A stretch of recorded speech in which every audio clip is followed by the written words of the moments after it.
මේක ලොක්ඩවුන් එක කාලෙදි මම කරපු පේන්ටිං එකක්. නිව්සීලන්ඩ් වල හයි ස්කූල් එකෙත් මම මේ විදිහම පේන්ටිං එකක් කරා. ඉතින් ඒක ගේන්න බැරි වුණා මෙහාට. ඒ විදිහම එකක් මම ඉතින් ලොක්ඩවුන් එක කාලේ පේන්ට් කරා. log cabins.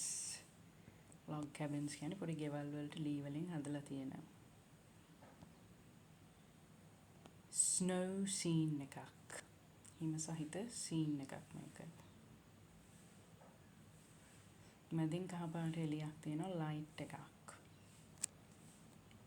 ඒක අපි ආර්ට් ඉගෙන ගත්තේ නිව්සීලන්ඩ් වල.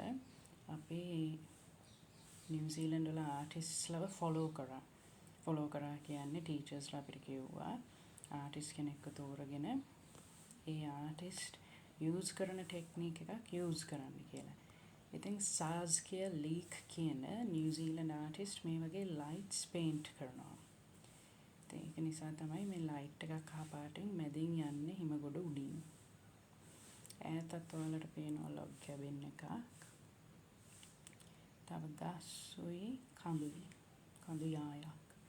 හඳත් ඉතාම සෞම්‍ය විදිහට මම පේන්ට් කරා. ඔයගලන්ට ඒක පේනවා ඉතින් ලාවට ඈත අහසේ දම් පාට අහසේ. ගස් අතු වලත් ස්නෝ හිම. වහලවල් වලත් ස්නෝ. හැබැයි මේ කුස්සිය වල මොනවා හරි වෙනවා. ඒකයි මේ දුම් තියෙන්නේ. චිම්නීස් වලින් දුම් පිට වෙන්නේ ඒකයි.